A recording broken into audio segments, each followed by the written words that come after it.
तो कट्टरवादी भारतीय इतिहास में ऐसा देखा गया है और इसे रुक नहीं पा रहा है, इसका क्या अर्थ है, थोड़ा समझा दीजिए। बाबा साहब भीमराव अम्बेडकर जी जातिवाद को लेकर के जातियां खत्म हों, और एक समय ऐसा भी था कि बाबा साहब भीमराव अम्बेडकर जी एक सम्मेलन में जाना चाहते थे, लेकिन सम्मेलन में उनको जाने से कुछ न कुछ ऐसा हो जाता जिसकी वजह से सम्मेलन कैंसिल करना पड़ा। उसके बाद उन्होंने उसी भाषण को अपने ऐसे के रूप में एनिमिलेशन ऑफ कास्ट सबके सामने रखा। इसी तरह डॉक्टर राम मनोहर लोहिया पूरी जिंदगी भर इस बात का प्रयास करते रहे कि जाति खत्म हो, जातियां टूटे, और नेताजी से लेकर के जितने भी समाजवादी आंदोलन चले हैं उन्होंने जातियां तोड़ने का काम किया, या जातियां कैसे टूटे उस दिशा में काम किया, चाहे वो राजनारायण जी हों, चाहे कर्पूरी ठाकुर जी हों, या पुराने तमाम नेता जिनके हम नाम ले सकते हैं। लेकिन अभी भी समाज में जातियां नहीं खत्म हुई।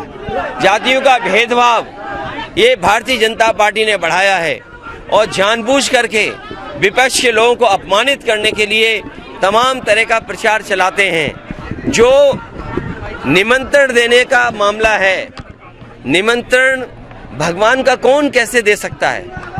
भगवान तो जिसको बुलाते हैं वो अपने आप स्वयं चला जाता है।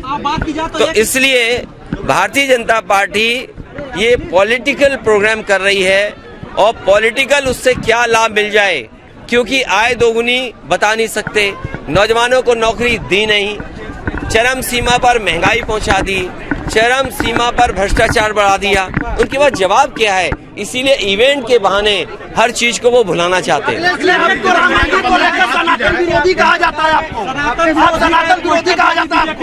देखिए ऐसा है ए मेरे पत्रकार साथियों, अगर तुम ज्यादा सवाल पूछोगे तो तुम भी सनातन विरोधी हो जाओगे।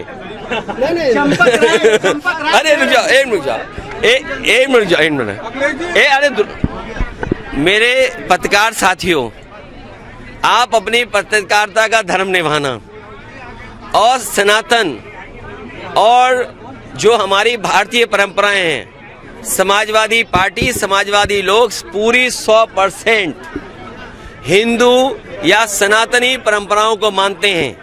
लेकिन आज जब हम विवेकानंद जी को याद करें, स्वामी विवेकानंद जी ने पूरी दुनिया में संदेश दिया, और उनका जो शिकागो का भाषण था, उन्होंने क्या कहा कि हमारा जो समाज है वो टॉलरेंट है, हम दुनिया को टॉलरेंस सिखाते हैं, हमने हर एक को एक्सेप्ट किया है, जो भी हमारे भारत में आया हमने उसे एक्सेप्ट किया। तो ये बताइए, सनातन धर्म के जो आरोप लगाते हैं, हम तो पेड़ को पूजते हैं, हवा को पूजते हैं, आग को पूजते हैं, मिट्टी को पूजते हैं, पानी को पूजते हैं, और जितने पेड़ हैं उन सबको पूछते हैं, तो क्या हम सनातनी नहीं है? इसलिए इस बहस में मत पड़िए। बीजेपी के लोग जानबूझ करके अगर ज्यादा सवाल आप पूछोगे तो आप भी सनातनी नहीं माने जाओगे। चंपक कह रहे हैं कि अयोध्या में दान देने वालों के गर्दन काट लिए जाते हैं, अगर कोई आता है अयोध्या में तो उसका गर्दन तक काट लिया जाता है। क्यों, ये कब बात कहे? कन्नौज से कुछ लोग इत्र और चांदी का फूल लेके पहुंचे थे।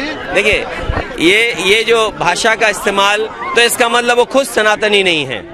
अगर वो गले काटने की बात कर रहे हैं, और जिनको संविधान और कानून पे भरोसा नहीं है, वो कभी सनातनी नहीं हो सकते हैं। हम बाबा साहब भीमराव अम्बेडकर जी, डॉक्टर राम मनोहर लोहिया और नेताजी जो संविधान को मानते रहे, संविधान को हम मानते हैं, लोकतंत्र को मानते हैं। जो संविधान मानता है वो इस तरह की भाषा इस्तेमाल नहीं कर सकता।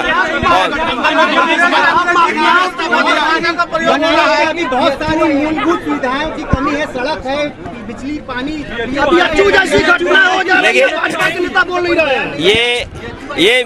ये बताइए मुझे, जो आपने सनातन का सवाल इतना महत्वपूर्ण पूछा, BHU में जो घटना हुई, जो अपराधी पकड़े गए या जिन पे आरोप है, उनकी हर एक की तस्वीर भारतीय जनता पार्टी के नेताओं के साथ है।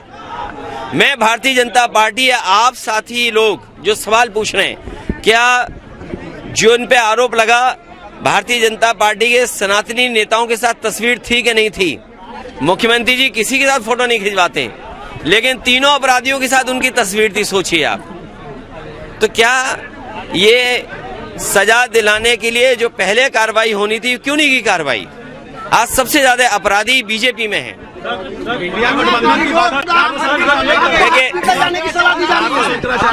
देखिए, अब अगर ये बात आई है तो अगर देश के चारों शंकराचार्य, हम उनको सम्मान की दृष्टि से देखते हैं, वो हमारे धर्म के अगवा हैं। उन्हीं से बहुत सारी परंपराओं, बहुत सारे धर्म की जानकारी हमें मिलती है। और अगर चारों शंकराचार्य मना कर रहे हैं किसी बात को लेकर के, तो भारतीय जनता पार्टी क्या आरोप लगाएगी उन पे कि वो सनातनी नहीं है? जो आरोप विपक्ष के नेताओं पे लगा रहे हैं, इनका बस चले तो हमारे जो पूजनीय, सम्मानित जो शंकराचार्य जी हैं, उन पे भी आरोप लगा सकते हैं।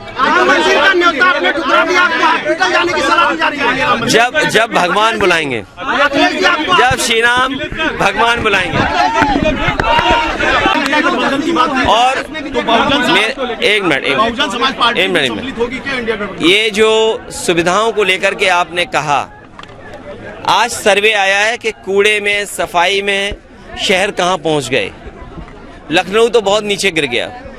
मुझे नहीं लगता, आंकड़ों में तो बनारस हो सकता ऊपर नीचे दिखाई दे रहा हो, लेकिन सच्चाई में जमीन पर देखोगे, सबसे ज्यादा गंदगी आपको दिखाई देगी, सबसे ज्यादा जानवर आपको दिखाई देंगे। जिस माँ गंगा को साफ करने के लिए पूजा की गई, संकल्प लिया गया, आह्वान किया गया, माँ गंगा वैसी की वैसी हैं।